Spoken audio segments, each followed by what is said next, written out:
আসছে, সে আসছে, সে আমাদের কাউকে ছাড়বে না। এই গ্রামের কেউ বাঁচতে পারবে না। সে সে কাউকে ছাড়বে না।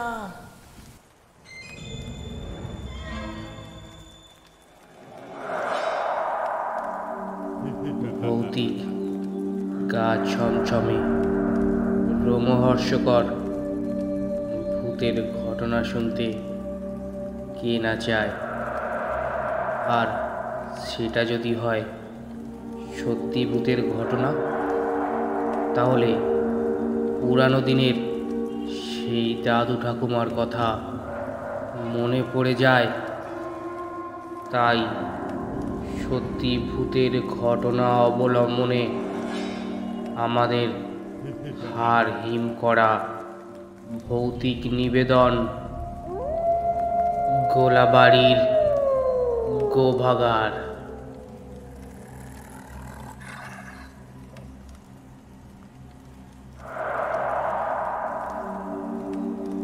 আটের দশকের শেষ, তখনও গোলাবাড়িতে তেমন উন্নয়ন হয়নি।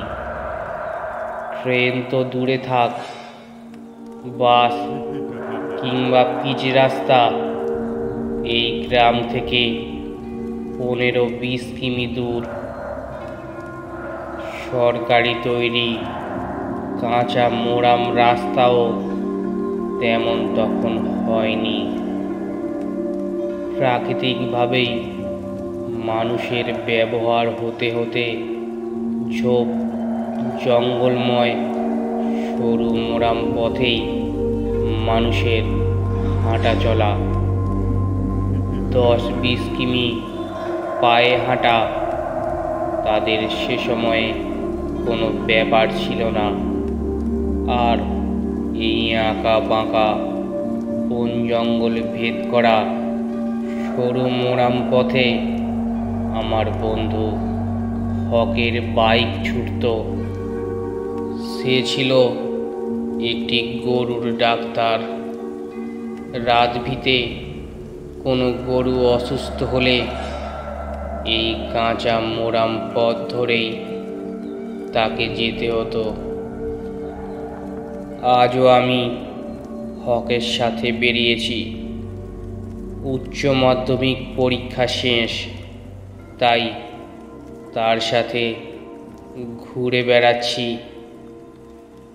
হকের সাথে এই পথেই আমি অনেকবার গেছি। সামনে একটা ঘন জঙ্গল, বেশ ঘন, অন্তত 1 কিলোমিটার এই বনের ভিতর দিয়ে যেতে হবে। বনের ভিতরটা বেশ অন্ধকার ঘনিয়ে এসেছে। ঠান্ডায় কনকনে ভাব অনুভব করছি। কেমন যেন এক থমথমে নির্জন পরিবেশ। হক হঠাৎ বাইক থামালো, বলল, সাহেব, এই বনের ভিতর দিয়ে গেলে পথ অনেক কম, আর বাঁ দিক দিয়ে ঘুরে একটা আদিবাসী গ্রামের ভিতর বরাবর গেলে 7-8 মাইল। বেশি ঘুরতে হবে, সময় বেশি লাগবে। আমি একান্ত ক্যাজুয়াল ভঙ্গিতে বললাম, আরে, বনের ভিতর দিয়ে গেলে ক্ষতি কি? হক বলল, বড় নির্জন পরিবেশ, মানুষজন সন্ধ্যার পর আর এদিকে যায় না। তুমি তো সঙ্গে আছো, তাই যাচ্ছি, একা হলে যেতাম না। হঠাৎ নাকে একটা পচা মাংসের গন্ধ আসছিল। হককে বললাম, কাছাকাছি কোনো ভাগাড় আছে মনে হয়, কেমন একটা বিকট গন্ধ লাগছে। থতমত খেয়ে হক কেমন ঘাবড়ে বলে উঠল, সামনে তো একটা ভাগাড় আছে, কিন্তু বেশ দূরে। আমার নাকে গন্ধ আসছে না তো। নিজেকে সাহসী প্রতিপন্ন করে বললাম, বনের ভিতর বরাবর চলুন, আমি তো সঙ্গে আছি। হক মোটর সাইকেল স্টার্ট করে 10 মিটারও তখন যায়নি, একটা কেমন ঝোড়ো হাওয়া বা ঝড়ের মতো শব্দ ছুটে আসলো কানের কাছে। হক মুহূর্তে বাইকের মুখ বিপরীত দিকে ঘুরিয়ে সর্বোচ্চ গতিতে বাইক চালাচ্ছে। সাবধানী হক কোনোদিনও 40-এর বেশি গাড়ি চালায় না, আজ তো 80 বা আরও বেশি। রাস্তা ভালো নয়, আবার অন্ধকার, বাইক কেমন লাফাচ্ছে। ভয়ে বললাম, এত জোরে গাড়ি চালাচ্ছ কেন? পড়ে যাব তো। হকের মুখে কোনো উত্তর নেই, নীরব। অগত্যা তাকে জড়িয়ে বসলাম, পড়লে দুজনেই পড়ব। বাইক আর থামেই না। প্রায় 15 মিনিট গাড়ি চালানোর পর যখন মেন রোডে উঠলাম, যেন প্রাণ খুঁজে পেলাম। হক গাড়ি থামিয়ে পকেট থেকে রুমাল বের করে তার কপাল ও ঘাড়ের ঘাম মুছল। মুখ দিয়ে বাবরে বাপ বলে একটা দীর্ঘশ্বাস ফেলল। আমি বিস্ময়ে বললাম, হঠাৎ কি হলো? এমন বাইক ঘুরিয়ে এত স্পিড করলে কেন?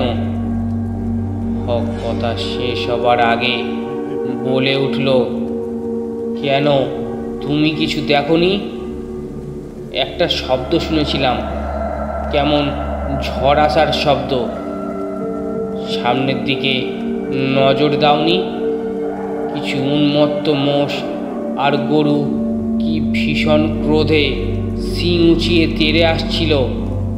ওখানে থাকলে গুঁতিয়েই মেরে দিত। একটু থেমে অনুতাপ আর অপরাধী স্বরে বলল, বাবাজি তো সব দিন বাঁচাবে না, আর সতর্ক তো করেছিলেন, দোষ আমার।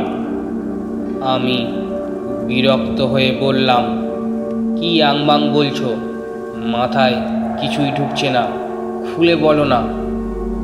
তখন হক বলতে লাগলো, বছরখানেক আগে এই পথেই আমি একা একটু সাঁঝ রাতে বাইকে ফিরছিলাম। বনের প্রায় শেষ ভাগে একটা ভাগাড় আছে।